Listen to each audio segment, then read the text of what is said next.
नमस्कार दोस्तों, आप देख रहे हैं HVS स्टडीज़ और इस वीडियो में आपके लिए 9 अक्टूबर 2023 का करंट अफेयर लेकर आ गए हैं। करंट अफेयर के साथ साथ स्टैटिक जीके और रिलेटेड करंट अफेयर्स का रिवीजन करते हुए चलेंगे। अगर आप इस चैनल पर पहली बार आए हो तो चैनल को सब्सक्राइब कर लीजिएगा। वीडियो अच्छी लगे तो वीडियो लाइक करके ज़रूर जाइएगा। लास्ट में आपके लिए क्विज़ रखा है, उस क्विज़ को भी ज़रूर सॉल्व कीजिएगा। चलिए बात करते हैं लास्ट डे के क्विज़ की।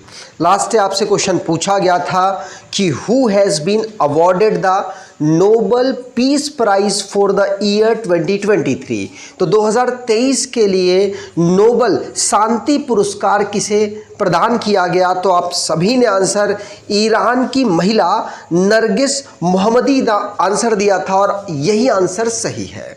आज के पहले क्वेश्चन की बात करें तो पहला क्वेश्चन है, which country recently launched Southeast Asia's first high-speed railway project named WOOS। तो हाल ही में किस देश ने दक्षिण पूर्व एशिया की पहली हाई स्पीड रेलवे परियोजना जिसका नाम वूश है उसको लॉन्च किया है? आंसर होगा ये लॉन्च किया गया है इंडोनेशिया के द्वारा।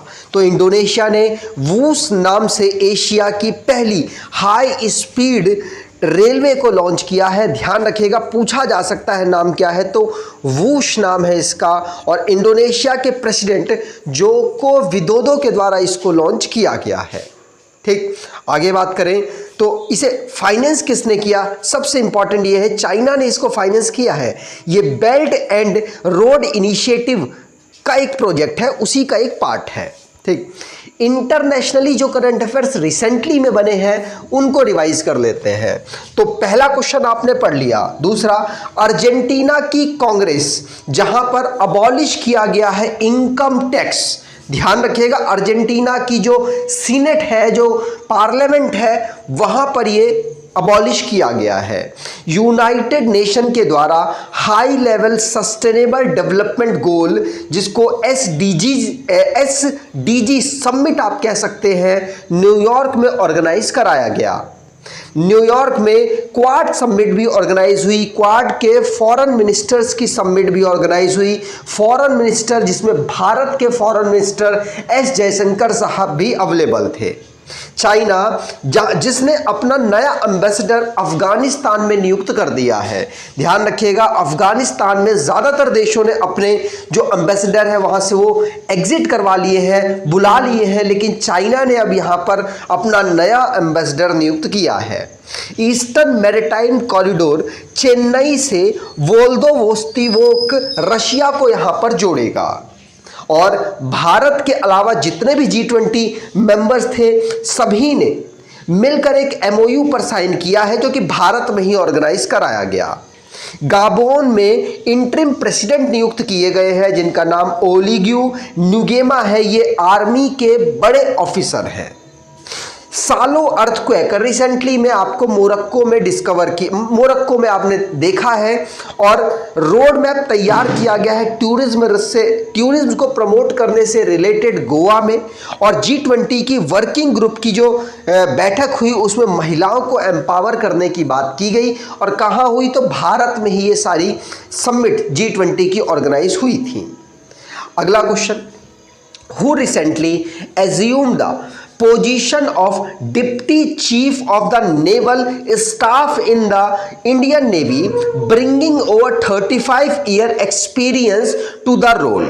तो हाल ही में किसने भारतीय नौसेना में नौसेना स्टाफ के उप प्रमुख का पदभार संभाला है और इस भूमिका में 35 वर्षों से अधिक का अनुभव उनको अभी उपलब्ध है नेवी में काम करने का। तो इनका नाम है क्या? तो इनका नाम तरुण सोबती है। तरुण सोबती जो कि नेवी में 35 ईयर अप्रॉक्सीमेटली काम कर चुके हैं और अब इनको वाइस एडमिरल नियुक्त किया गया है। तरुण सोबती इनका नाम है। ये डिप्टी चीफ नेवल स्टाफ में अपॉइंट हुए हैं भारत में। अब जो रिसेंटली में डिफेंस से रिलेटेड क्वेश्चंस बने हैं उनको रिवाइज करते हैं। पहला क्वेश्चन पढ़ लिया। दूसरा, सिम्बेक्स नाम की एक्सरसाइज भारत और सिंगापुर के बीच में होती है, इसको अभी रिसेंटली में कंडक्ट किया गया। वर्ल्ड की highest fighter airfield Nyoma Ladakh में भारत के द्वारा डेवलप की जा रही है। और भारत और फ्रांस के बीच में वरुण 23 नाम की एक्सरसाइज रिसेंटली में ऑर्गेनाइज कराई गई। यूएस की गवर्नमेंट जिसने भारत को 31 MQ-9B प्रीडेटर ड्रोन्स देने की बात कही है, और अस्त्र जो कि एयर टू एयर मिसाइल है, और तेजस के माध्यम से, तेजस एयरक्राफ्ट, फाइटर एयरक्राफ्ट के माध्यम से इसको रिसेंटली में टेस्ट किया गया। भारत की वॉरशिप महेंद्रगिरी जिसको मुंबई में लॉन्च किया गया है। इंडियन नेवी जिसने ऑस्ट्रेलिया के साथ मिलकर ऑसिंडेक्स 23 एक्सरसाइज को ऑर्गेनाइज कराया, और इसको ऑस्ट्रेलिया में ही ऑर्गेनाइज कराया गया था। भारत की नेवी ने इजिप्ट के द्वारा जो एक्सरसाइज ऑर्गेनाइज कराई गई जिसका नाम था ब्राइट स्टार 23, इसमें पहली बार भाग लिया है। इंडियन एयरफोर्स जिसने तरंग शक्ति नाम की एक्सरसाइज को नेक्स्ट ईयर शिफ्ट कर दिया है, इस साल नहीं कराकर नेक्स्ट ईयर भारत इसको होस्ट करेगा। ये मल्टी नेशन एक्सरसाइज है और इतने बड़े स्केल पर पहली बार भारत इस प्रकार की एक्सरसाइज ऑर्गेनाइज कर रहा है। प्रेसिडेंट द्रौपदी मुर्मू जी के द्वारा 4 कीर्ति चक्र, 11 शौर्य चक्र यहाँ पर आर्मी जो पर्सन है उनको देने की, जो CAPF के पर्सन है उनको देने की अनाउंसमेंट की है। अगर आप कोई ई बुक परचेज करना चाहते हैं तो आप इस ई बुक को परचेज कर सकते हैं। इसमें 8 महीने का करंट अफेयर कवर किया गया है और जनवरी से अगस्त तक का करंट अफेयर इसमें कवर है। 2000 से ज़्यादा क्वेश्चंस का यहाँ पर कलेक्शन है। सिर्फ 79 रुपीज़ में आपको ये दी जा रही है।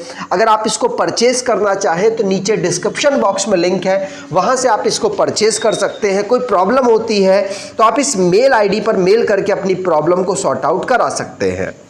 अगला question, What was the growth rate of India's GDP, goods and service tax revenue in September 2023? तो सितंबर 2023 में भारत के GST वस्तु एवं सेवा कर राजस्व की वृद्धि दर क्या थी? तो पिछले महीने के कंपेयर में इस बार थोड़ी कम हुई है और ये दर कितनी थी? तो 10.2% ऑब्जर्व की गई। जीएसटी रेट भारत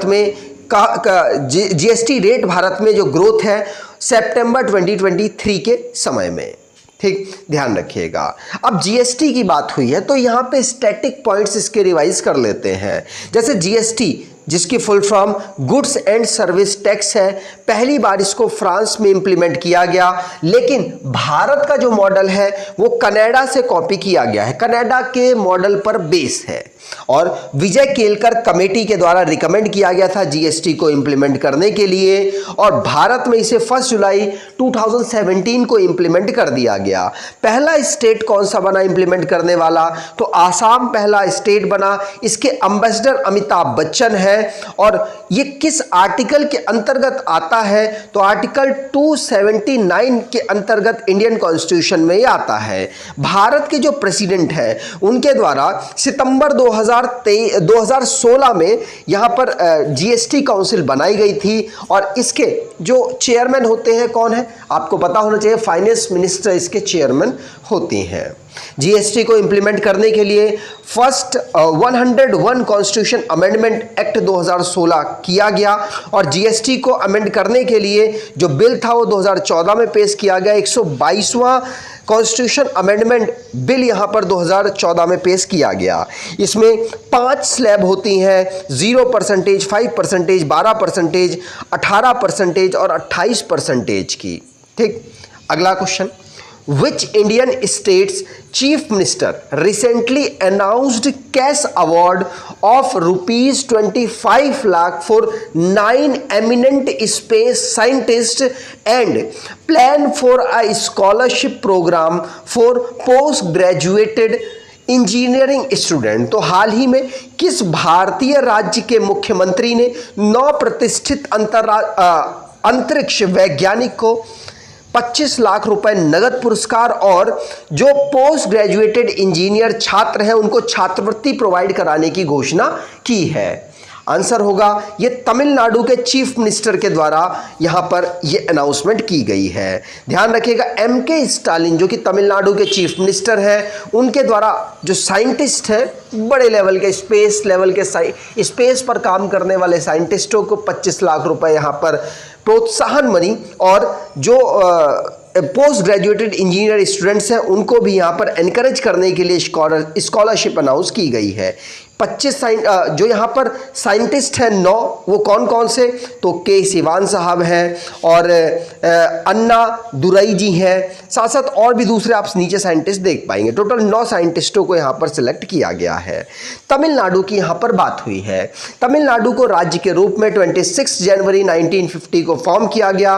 कैपिटल इसकी चेन्नई है, 38 डिस्ट्रिक्ट है। गवर्नर RN रवि हैं। Chief minister MK Stalin. Unicameral यहाँ की लेजिस्लेचर है, जहाँ के असेंबली में 234 सीट्स, लोकसभा में 39 सीट्स, राज्यसभा में 18 सीट यहाँ से आती हैं। High court Madras high court के नाम से जाना जाता है। अगर नेशनल पार्क की बात करें तो Guindy national park, gulf of Mannar marine national park, Indira Gandhi national park, Mudumalai national park और मुकुर्थी नेशनल पार्क यहाँ के नेशनल पार्क हैं। आगे बात करें तो अगला क्वेश्चन है, who has been awarded the Nobel prize for literature for the year 2023। तो वर्ष 2023 के साहित्य के नोबेल पुरस्कार से किसे सम्मानित किया गया है?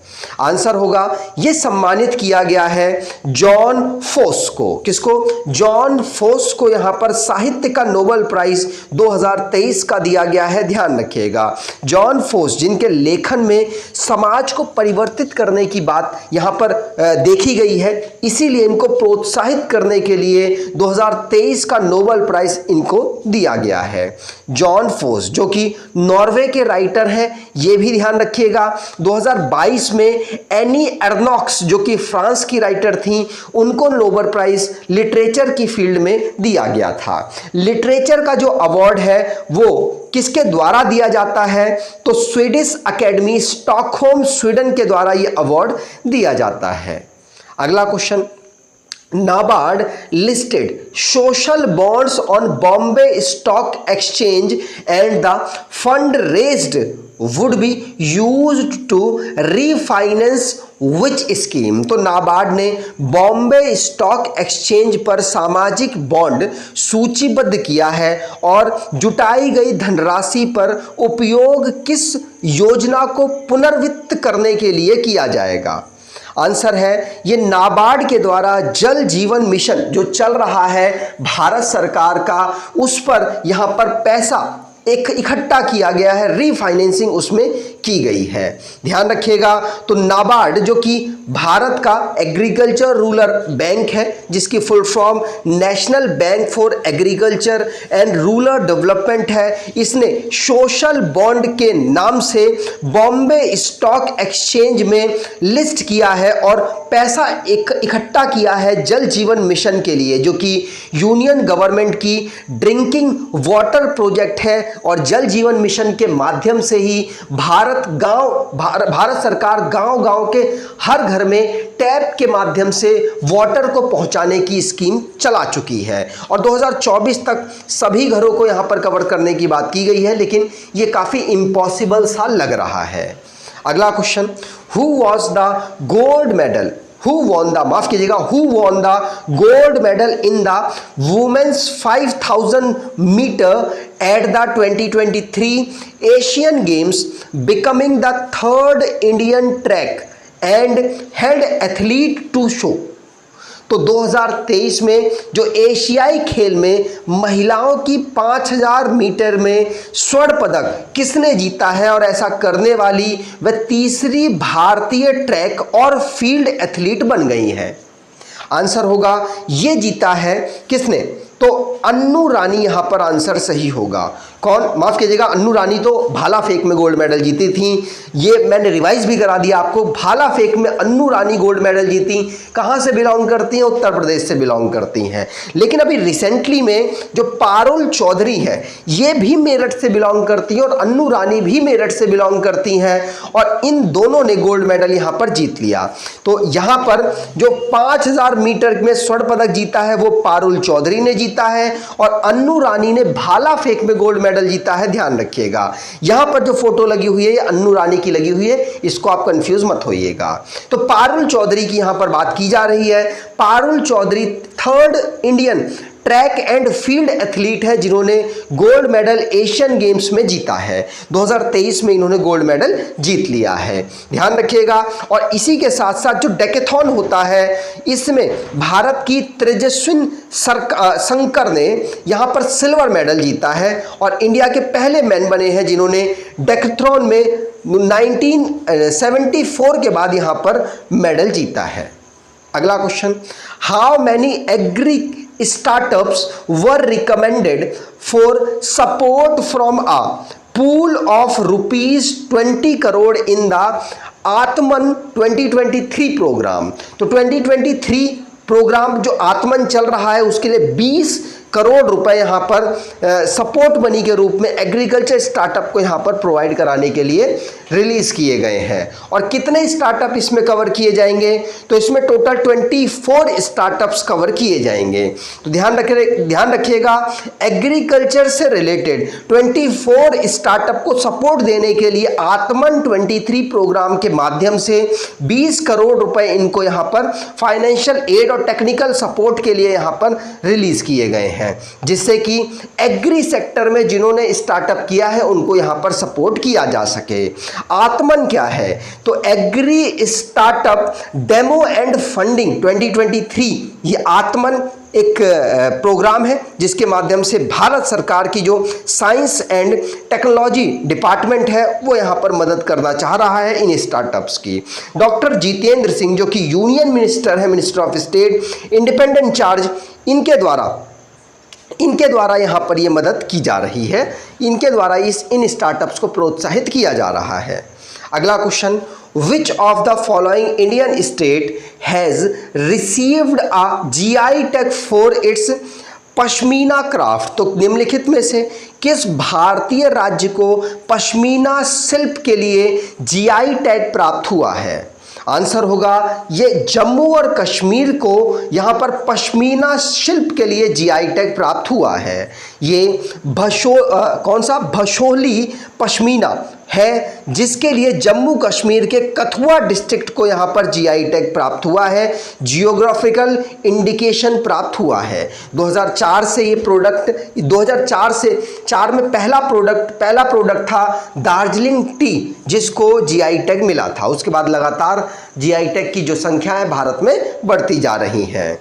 अगर जम्मू कश्मीर की बात करें तो इसको यूनियन टेरिटरी 31 अक्टूबर 2019 को बना दिया गया था और कैपिटल इसकी श्रीनगर, श्रीनगर इसकी कैपिटल है समर की और जम्मू इसकी विंटर की कैपिटल है। लेफ्टिनेंट गवर्नर मनोज सिन्हा है। 36 यहाँ की काउंसिल में सीट्स हैं, असेंबली में 89 सीट्स हैं। आगे बात करें, अगला question, When is world animal welfare day celebrated? तो विश्व पशु कल्याण दिवस कब हम मनाते हैं? आंसर होगा ये डे हम 4 अक्टूबर को ऑब्जर्व करते हैं। तो वर्ल्ड एनिमल वेलफेयर डे हम 4 अक्टूबर को ऑब्जर्व करते हैं, ध्यान रखिएगा। अगर इसकी थीम की बात की जाए तो ग्रेट और स्मॉल लव देम ऑल इसकी थीम रखी गई है। आगे बात करें, अब लास्ट डे के करंट अफेयर्स को रिवाइज करते हैं। तो भारत जो कि चेयरमैन बन चुका है Asia Pacific institute for broadcasting development का, नरगिस मोहम्मदी, इनको नोबेल प्राइज पीस के क्षेत्र में दिया गया, ईरान की ये महिला है। मध्य प्रदेश में भारत के प्रधानमंत्री नरेंद्र मोदी जी के द्वारा हाईटेक स्पोर्ट्स ट्रेनिंग सेंटर को इनॉग्रेट किया गया अटल बिहारी वाजपेयी जी की गृह जनपद पर और उन्हीं के नाम पर इसको लॉन्च किया गया है। लद्दाख जो कि इस्को वैली, वहाँ पर रिसेंटली में न्यूज़ पर रहा क्योंकि उसको टूरिज्म से रिलेटेड साइट के रूप में भारत सरकार के द्वारा डेवलप कर दिया गया है। इटली, जहाँ जो कि United nation convention against transnational crime and ministerial conference को वहाँ पर ऑर्गेनाइज कराया गया। 5 साल के लिए यहाँ पर बैन कर दिया गया है। 2 यहाँ पर ग्रुप्स हैं, रेबेल ग्रुप्स हैं, इनका नाम है national liberation front of Tripura और all India Tripura tiger force. इन दोनों रेबेल ग्रुप को यहाँ पर 5 साल के लिए सेंट्रल गवर्नमेंट ने बैन कर दिया है। 6.50% रिजर्व बैंक ऑफ इंडिया के द्वारा रेपो रेट रखा गया, जो कि अभी पिछले महीने के जैसा ही है। और डॉक्टर जोइता गुप्ता, इनको स्पिनोजा प्राइज क्लाइमेट चेंज के लिए दिया गया है। इंडिया, जिसने होस्ट किया है G20 पार्लियामेंट स्पीकर्स की समिट, और महात्मा गांधी की बर्थ एनिवर्सरी पर non violence day, international day of non violence हम ऑब्जर्व करते हैं। यूनाइटेड नेशन के द्वारा इस डे को अनाउंस किया गया था। आज के अगर क्विज की बात करें तो आज का क्विज है, who recently assumed the position of Deputy Chief of the Naval Staff in the Indian Navy, bringing over 35-year experience to the role। तो हाल ही में किसने भारतीय नौसेना में नौसेना स्टाफ के उप प्रमुख का पदभार संभाला है, और ये अपनी इस भूमिका में 35 वर्षों से लगातार काम कर रहे हैं। इनका नाम क्या है, कमेंट बॉक्स में डिटेल में आंसर दीजिएगा। अगर आपको ये वीडियो अच्छी लगी है तो आपसे अनुरोध करूंगा, वीडियो को लाइक कर दीजिएगा, चैनल को सब्सक्राइब कर लीजिएगा और एटलीस्ट अपने कुछ दोस्तों तक वीडियो को शेयर जरूर कीजिएगा। धन्यवाद।